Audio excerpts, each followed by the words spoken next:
Bienvenidos a Viron Psycho, un podcast de psicología en el que charlaremos sobre la conducta humana y el bienestar psicológico mientras disfrutamos de un ambiente casual, compartiendo conocimiento y anécdotas como en tu cervecería favorita. Soy Jesús Rivero y este es nuestro episodio número 11. Hoy tenemos con nosotros a Laura Gares, psicóloga y divulgadora almeriense, con quien vamos a hablar sobre un concepto complicado pero que está en boca de todos, la autoestima. Hola Laura, ¿cómo estás? Muy buenas, muy bien. Aquí encantada. Bienvenida a Viran Psycho. Un placer tenerte por aquí una vez más, porque nos acompañaste el pasado viernes en la cervecería. Encantada yo de estar aquí contigo, Jesús, que estar contigo siempre es un placer. Pues muchas gracias. Sabes que el sentimiento es mutuo, y así que genial que podamos compartir este ratito juntos. Agradecerte la charla del otro día en la cervecería y hoy vamos a intentar ampliar un poquito lo que hablábamos el otro día, ¿te parece? Perfecto.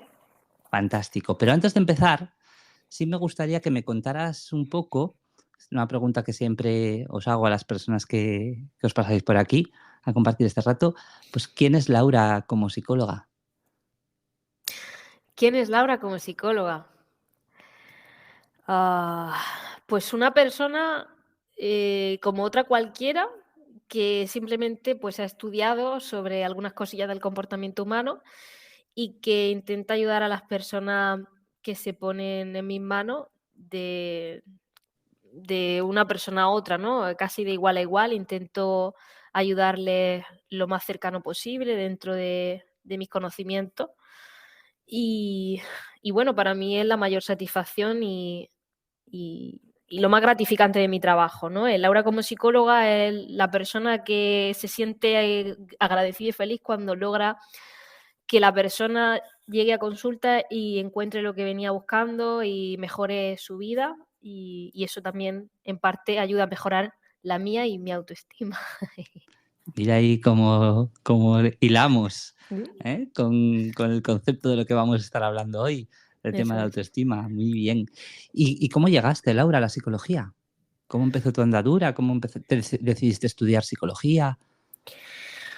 Pues, la verdad que he sido una persona muy inquieta desde pequeña. Me han interesado muchas cosas y siempre he sido una persona curiosa, o sea, me he interesado por la música, por la pintura, el deporte, no sé, es como que, cuando he conocido personas de muchos ámbitos, me ha interesado que me cuenten aspectos de diferentes gremios, ¿no? Y claro, para mí comprender al ser humano, al final de forma científica, solo era a través de la psicología, porque claro, tú puedes comprender al ser humano de una forma más literaria a través de la escritura o a través del cine, pero claro, ¿cómo vertebro, ¿no? Ese eje? ¿Dónde está el punto para entender el comportamiento del ser humano de una forma científica, ¿no?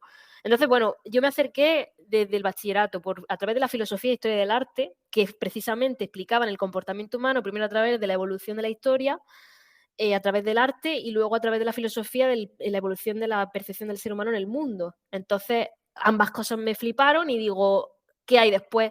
Y por eso vi la psicología. Así que no hubo otro camino. Me presenté por la psicología porque siempre me gustó mucho el ser humano en sí.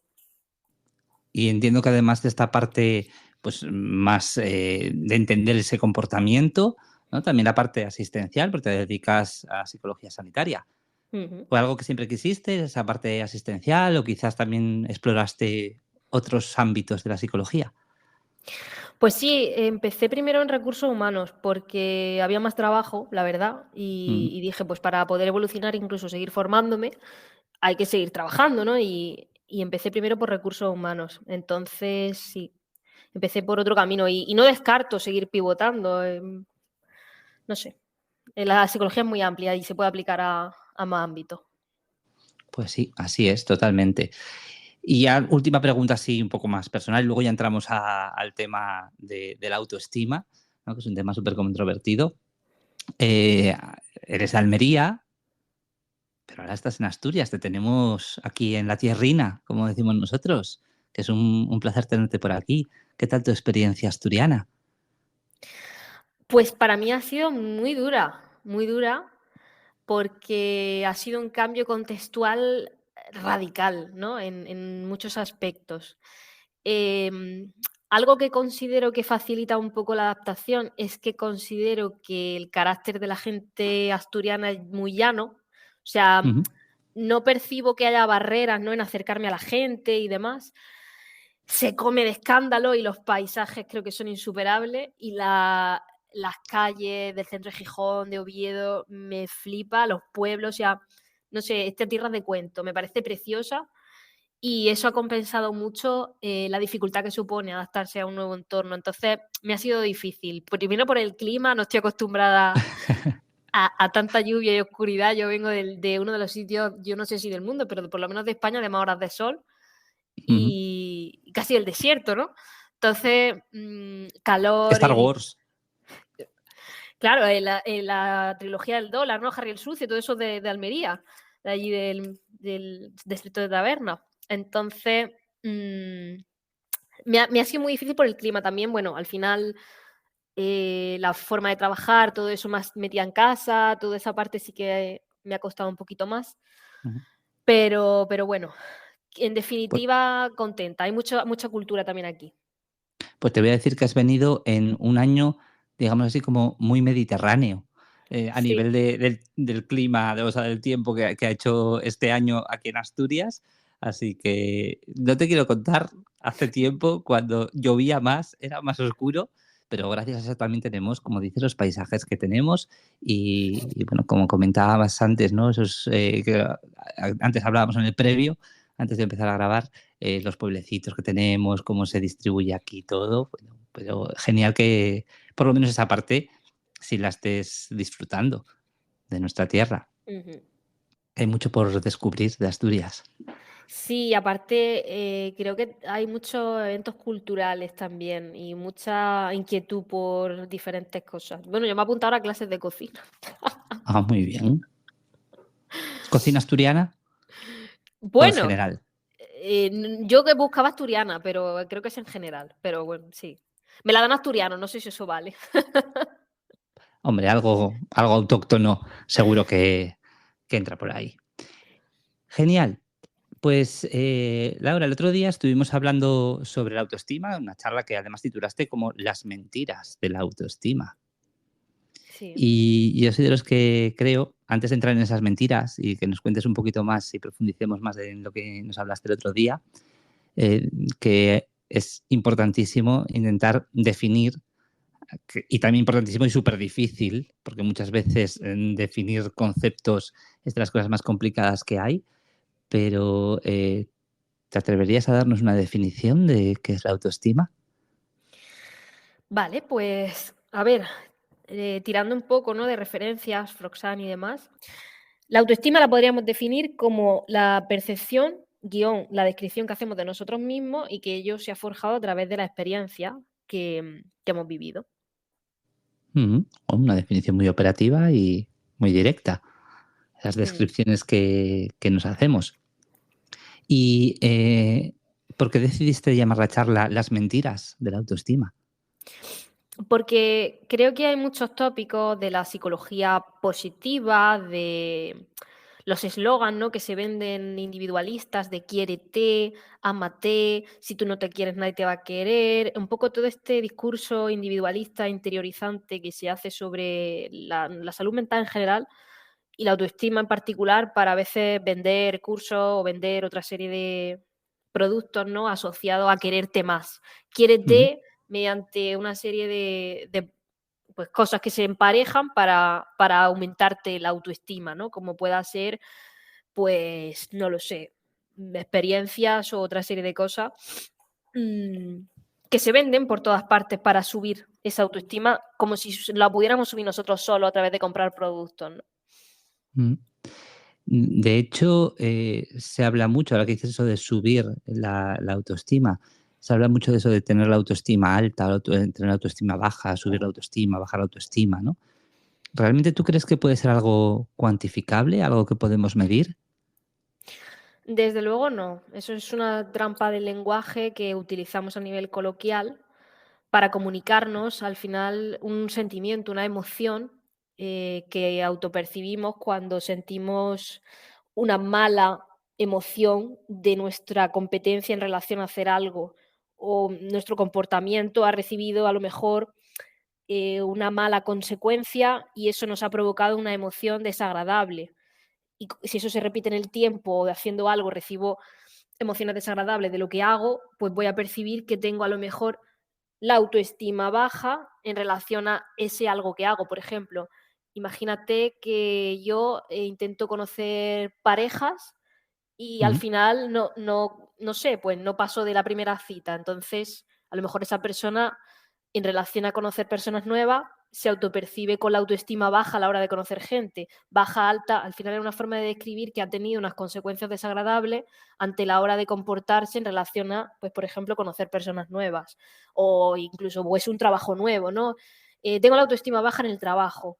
Vale, pues sería una forma de resumir que no te sientes bien ante una serie de comportamientos que realizas que no reciben una un reforzamiento tanto por ti mismo, que tú veas que lo estás haciendo bien, como por el entorno, que, que no están llegando al punto que a lo mejor te gustaría, ¿no? Entonces, yo creo que lo resume, pero no se puede cuantificar y creo que a veces es variable, bastante subjetivo y diferente en cada área. No tenemos una percepción de autoestima alta o baja en todos los aspectos de la vida, ¿no?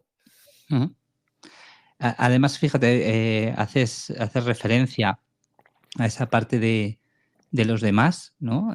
Como pilar de nuestra autoestima, también nos lo comentaste el viernes pasado, y de esos reforzadores que vienen de otros, ¿verdad?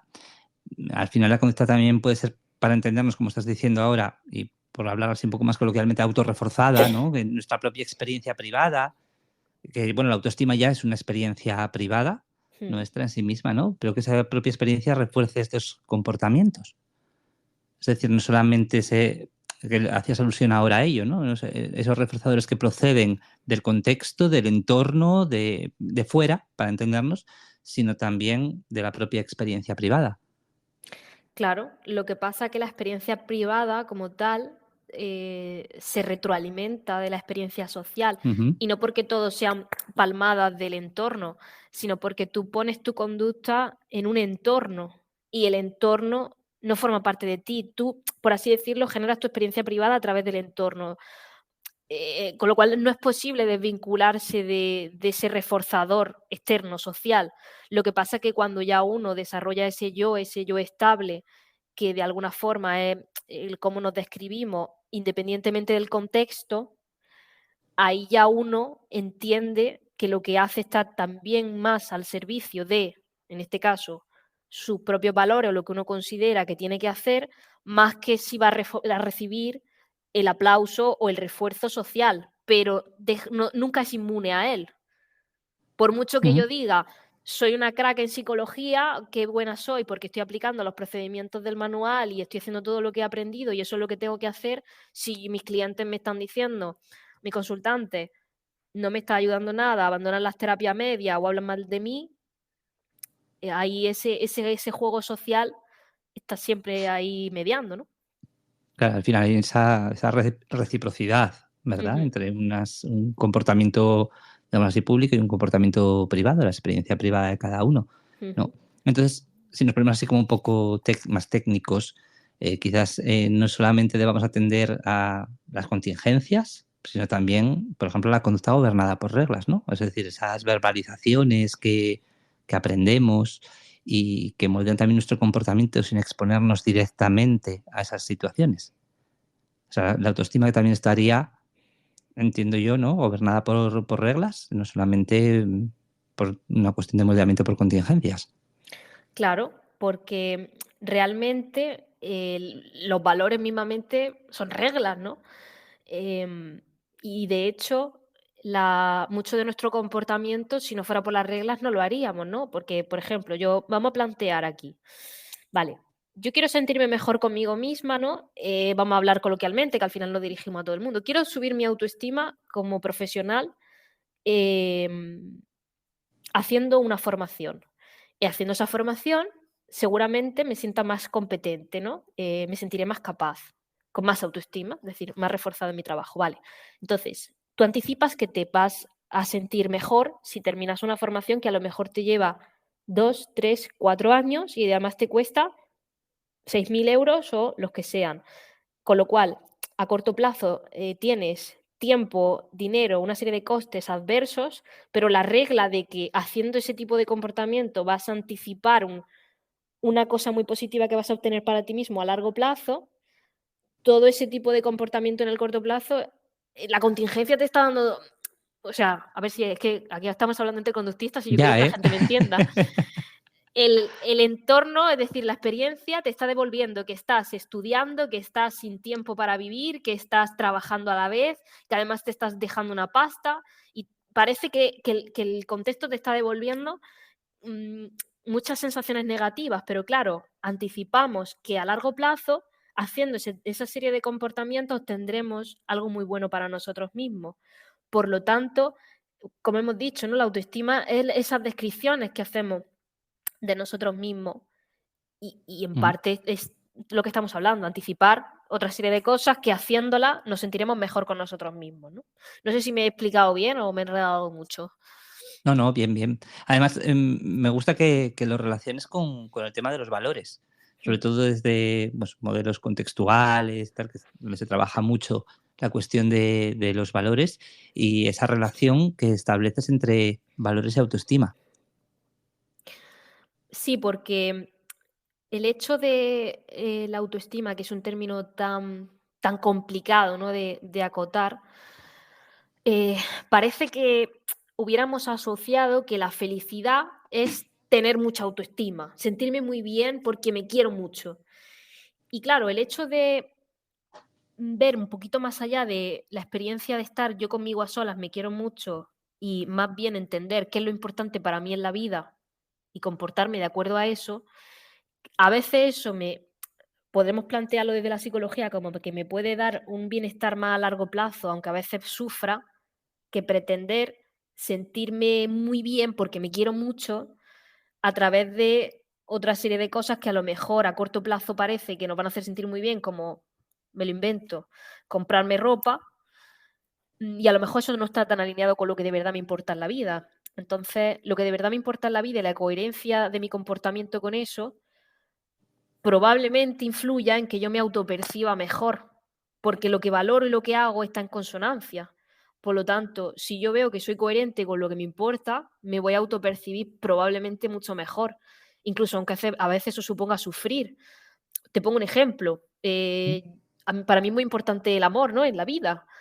Y he decidido, ¿no? Este año venirme a Asturias por amor. Y en Mm. realidad a corto plazo, pues ha sido una adaptación muy difícil para mí por muchísimas cosas. Sin embargo, en coherencia con mis valores, pues por ejemplo, hacer una familia o intentarlo, ¿no? El hecho de pues, tener una relación de pareja estable y demás, está en coherencia con mis valores. Entonces, el sufrimiento que me ha ocasionado ese tránsito está legitimado, aunque me haya sentido mal conmigo misma por todas estas cosas, porque en mis valores está ese área, ¿no? O ese valor de tener amor o una familia en este momento de mi vida, ¿no? Entonces, bueno, por eso lo relaciono, para que no No, esté sujeto a la validación social solo. Dime. no, y además es que me parece muy importante el establecer pues estos, vamos a decir así, estos reforzadores a largo plazo, ¿no? Esos valores que también que pueden estar ahí tan, que bueno, no sé si podríamos llamarlos así, Sí, eh, como reforzadores a largo plazo, quizás sí. sí. Eh, pero a veces también entra un poco en oposición a lo que hacemos a corto plazo como para entendernos mejorar nuestra autoestima, lo que decías antes, de repente pues salgo, me compro ropa, me visto de una determinada manera o quedo con determinadas personas o hago determinados comportamientos en este instante que me hacen sentir bien a corto plazo, aunque quizás no estén tan alineados con lo que yo quiero realmente para mi vida, ¿no? Pero ese corto plazo a veces es mucho más potente por el hecho de estar a corto plazo y por eso se mantiene más ese comportamiento también. Y quizás eso pueda entrar un poco en oposición a lo que entendemos por una autoestima más sana. Hmm. No sé si me he explicado. Sí, sí, sí, creo que sí. A ver, yo creo que en parte todos somos sensibles a los caramelitos del corto plazo. A todos nos gusta Ujú, que, pues, en algún momento, pues, alguien nos diga: "Oye, qué guapo estás hoy", o "Ese vestido te queda genial", ¿no? Y te lo has comprado y te ves estupenda y te encanta que te lo digan, ¿no? Y yo creo que a todos nos gusta ese reforzamiento social que a veces es más cortoplacista, por ejemplo, ¿no? O esa serie de comportamientos que me has dicho en el corto plazo, que entran en competencia. Pero es que ese precisamente es el reto que nos enfrentamos constantemente, que lo que queremos a largo plazo y a veces lo que nos satisface en el corto plazo están en contraposición. Entonces, ese tipo de comportamientos son difíciles, pero una vez tienes claro lo que te importa, es un poquito, que no estamos diciendo que sea ujú. fácil, más sencillo, legitimar ciertos esfuerzos para en pos de vivir un poquito más alineados con eso. Pero creo que nadie es capaz de sobreponerse a todo el corto plazo que a veces nos brinda ciertas canaditas al aire, Ujú. porque, vamos a ver, te puedo decir un ejemplo, yo, un valor para mí es cuidar mi salud, estar sana, y sé que beberme un vino un viernes o 2 o 3 no es lo mejor para cuidar la salud. Sin embargo, en el corto plazo, esto se puede decir en el podcast del Viran Psycho, ¿no? Sí, hombre, aquí somos un poco más de cerveza, ¿sabes? Pero, pero bueno, si aceptamos el vino también. Es que a mí me hincha, pero bueno, la cerveza me gusta mucho también. Pues eso, a lo mejor en el corto plazo dirías, vale, pues beberte unos vinos a lo mejor no es lo mejor, ¿no? Para alinearte con eso de cuidar tu salud. Pero a mí en el corto plazo a lo mejor me compensa, pero porque quizá en ese momento también me permite estar con gente, tener un rato distendido, y eso también está en consonancia con mis valores, que es conectar con otras personas, que es pasármelo bien también. Entonces, bueno, es un equilibrio difícil. Exacto. La cuestión está en equilibrar, ¿verdad? En buscar ese equilibrio entre lo que hacemos, las consecuencias que tiene a corto y a largo plazo. Ujú. Efectivamente, sí, eso me parece algo tremendamente interesante, ¿no? Y, por ejemplo, antes comentabas el hecho de voy a hacer una formación y esta formación tiene un coste de respuesta importante porque evidentemente me cuesta muchísimo dinero, el esfuerzo de estar estudiando, exámenes, pruebas, trabajos, etcétera, ¿no? Pero esto va en consecuencia de yo sentirme mejor también porque voy a estar más preparado para poder enfrentarme luego a las situaciones de mi trabajo, por ejemplo, ¿no? Y poder ofrecer un servicio de mayor calidad, hacer las cosas mejor y todo esto. Y fíjate que luego esto se me ocurre a mí sobre la marcha según hablas, ¿no? Nos aparece este horrorosamente llamado síndrome del impostor, ¿no? Y a pesar de que hemos hecho esto muy en consonancia con nuestros valores y muy destinado a me voy a sentir mucho mejor y espero que así sea, y a la vez, luego, cuando estamos ejerciendo, nos pasa un poco esto también, decir, creo que no soy suficiente. Hmm. ¿No? Y ese creo que no soy suficiente es un condicionante súper importante para el tema que estamos tratando ahora de la autoestima, ¿no? Totalmente. Y yo creo que aquí hay muchas variables que median, ¿no? Yo algo que puedo observar ya a nivel observación personal es Ujú, que hoy en día tenemos una mirada global de nuestro comportamiento. O sea, nosotros nos comportamos hoy aquí en este podcast y nos pueden escuchar mañana en Londres y nos pueden escuchar si sigue el podcast en 10 años. Em, entonces, tenemos un amplificador donde nos está observando el mundo. Y claro, tú también observas al mundo. Tú no estás observando en tu pueblo, tus compis, sabes quiénes son los mejores. Tienes como una referencia un poquito más acotada, ¿no? O sea, la sensación de insuficiencia es permanente porque hay tantísima gente tan buena en tantos sitios a la vez que tienen más experiencia y más de todo que tú, que sentirse insuficiente es casi imposible, inevitable, ¿no? O sea, la comparación es masiva en todos los aspectos, como profesional y como todo, ¿no? Y te puede abrumar si lo piensas y estás muy sobreexpuesto a mirar eso, ¿no? Entonces, claro, si tú, por ejemplo, eres muy profesional, te has formado, ese coste de respuesta que decía, esto estaba para sentirme mejor ya, pero claro, constantemente tus clientes también te evalúan, tus compañeros, las reseñas en Google, ¿no? Tú estás constantemente expuesto a evaluación. Y, y esa sensación de, como decía una persona que conocía, tener el culo apretado, ¿no? Ujú.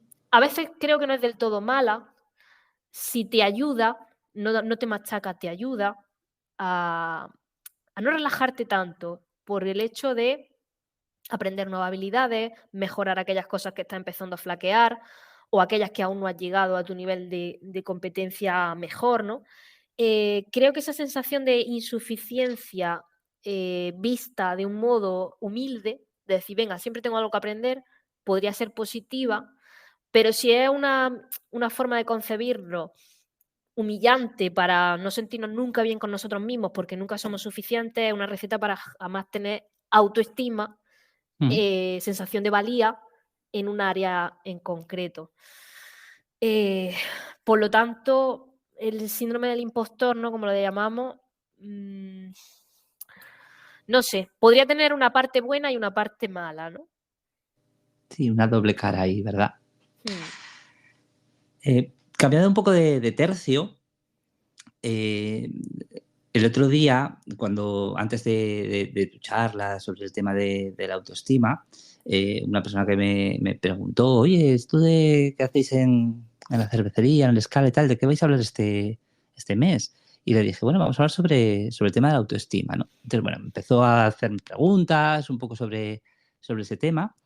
Y una de las preguntas que me dijo, que nos llevó un poquito como incluso a debate, ¿no? Quería trasladártela para ver un poquito también tu opinión, porque creo que es algo que está muy en boca de la gente, de las personas en general, hablando del tema de autoestima, porque llevamos mucho la autoestima al aspecto físico, ¿no?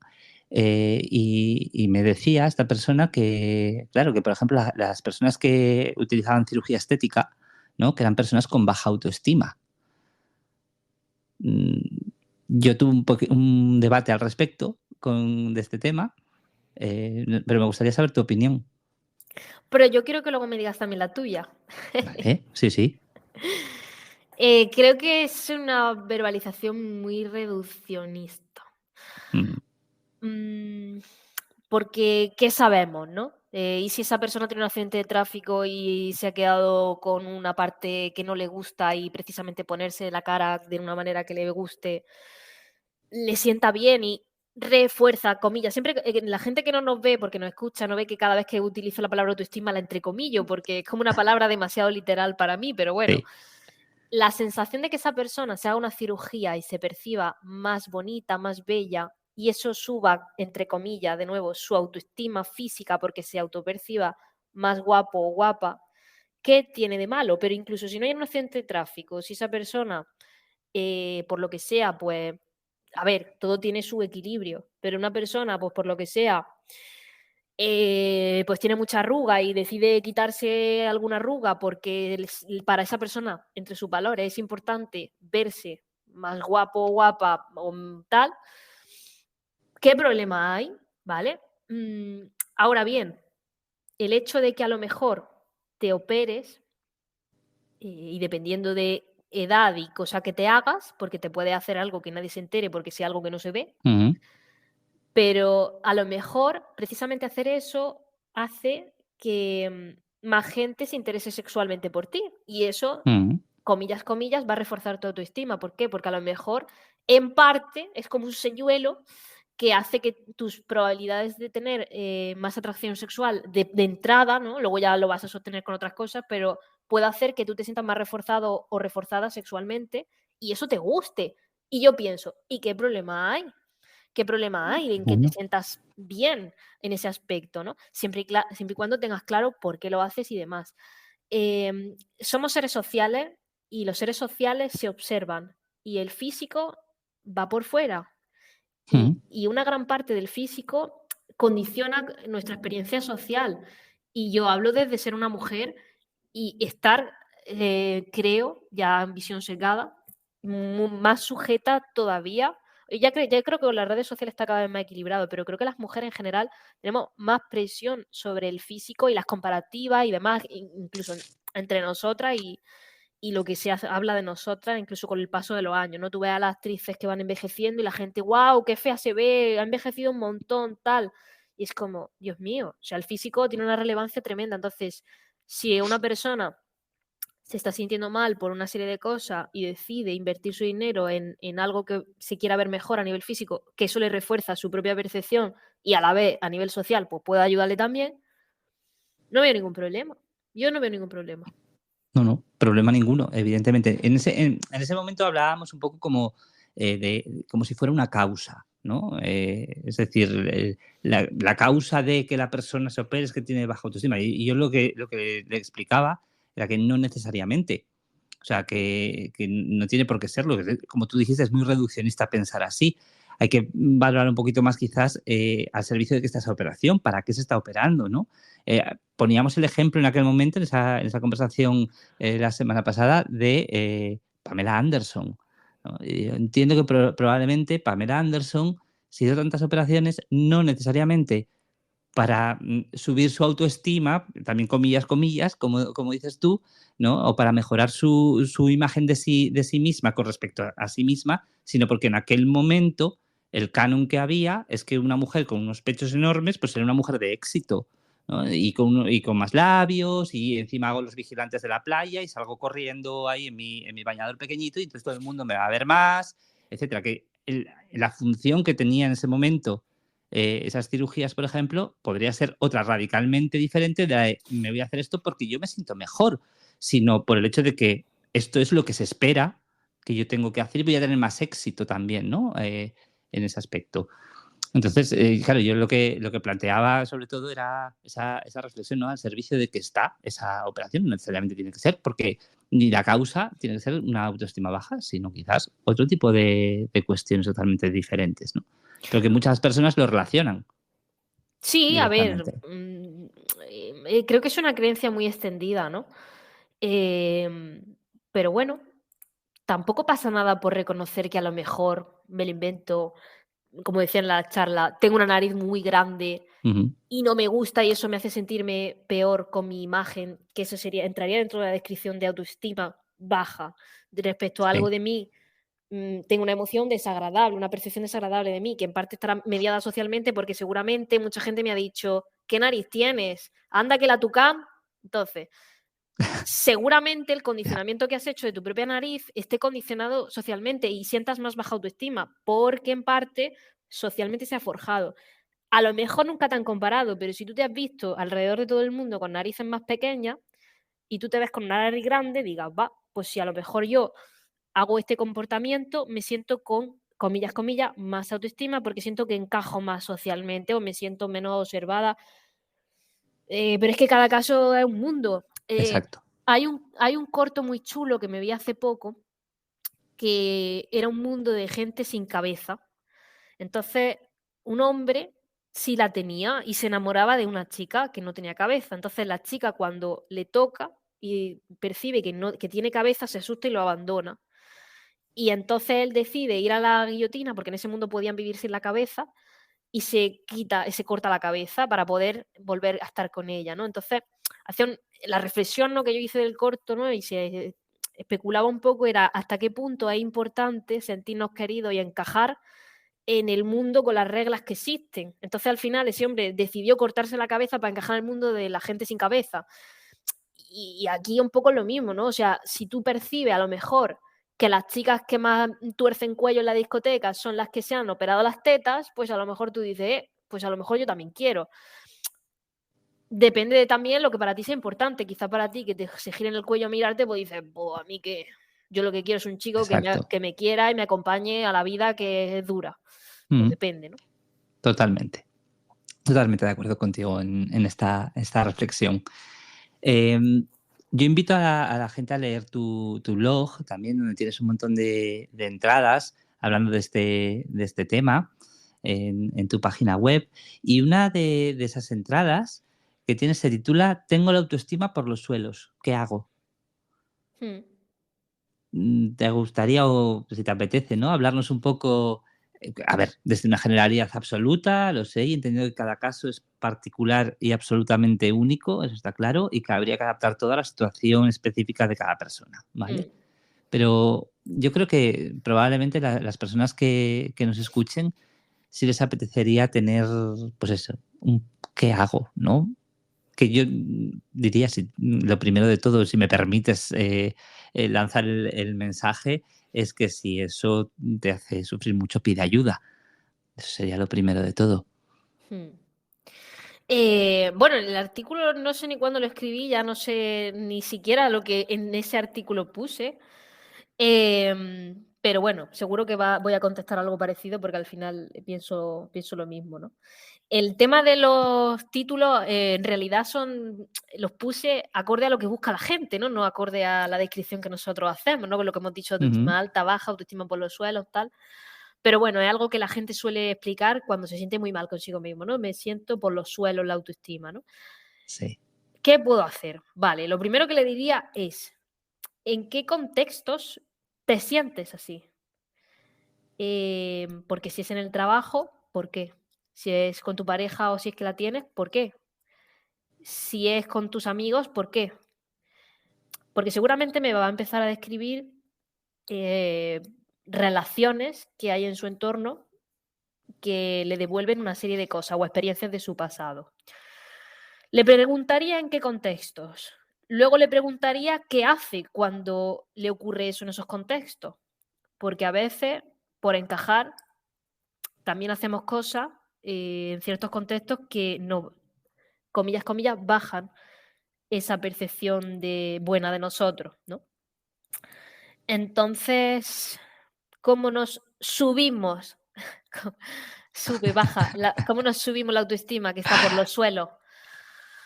Pues primero analizando de dónde viene esa sensación, en qué contexto se dan, qué sensaciones tienes exactamente, qué tipo de comportamiento haces cuando te sientes así y qué consecuencias tienes cuando las haces, ¿no? Porque me es muy difícil decir, pues mira, darte un masaje, ir a la peluquería, comprarte un vestido, viajar a París, hacerte un Tinder.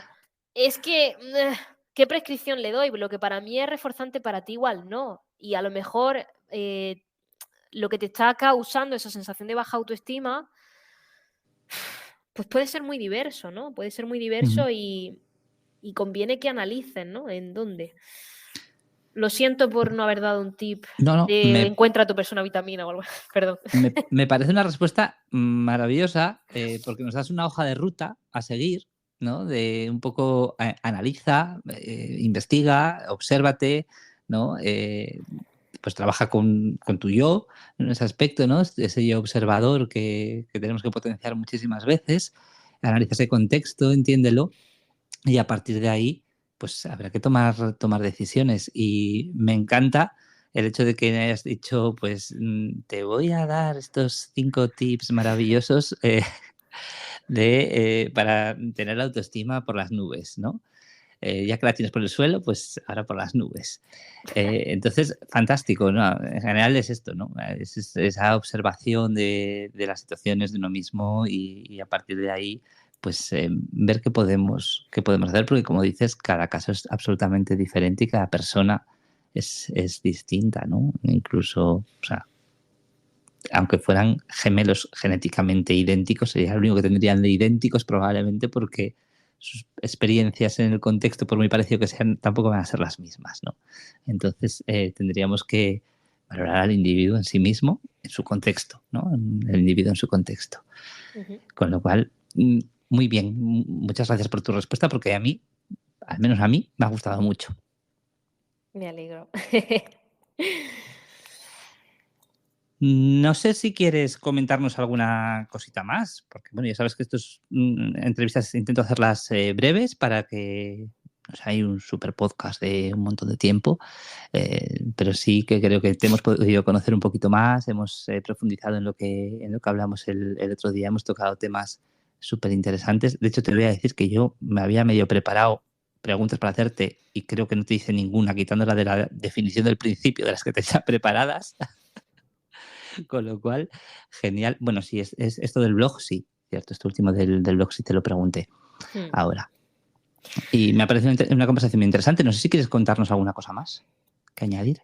Bueno, quizás cerraría el tema de la autoestima con una reflexión, y es que muchas veces tienes menos de auto, ¿no? De yo, que a veces nos veamos a través de nuestras relaciones y nuestra historia, porque a veces la percepción más rígida que nos hemos generado de nosotros mismos se traduce de las relaciones que hemos tenido a lo largo de la vida y de las que tenemos en el presente, y el hecho de cuidar, ¿no?, nuestros vínculos y saber relacionarnos con las personas, incluso aprender, no sé, a pedir perdón, a hacer peticiones, decir que no, lo que sea, está mucho más relacionado con la autoestima, por aprender a conectar con otras personas, sentirnos queridos a través de otras personas.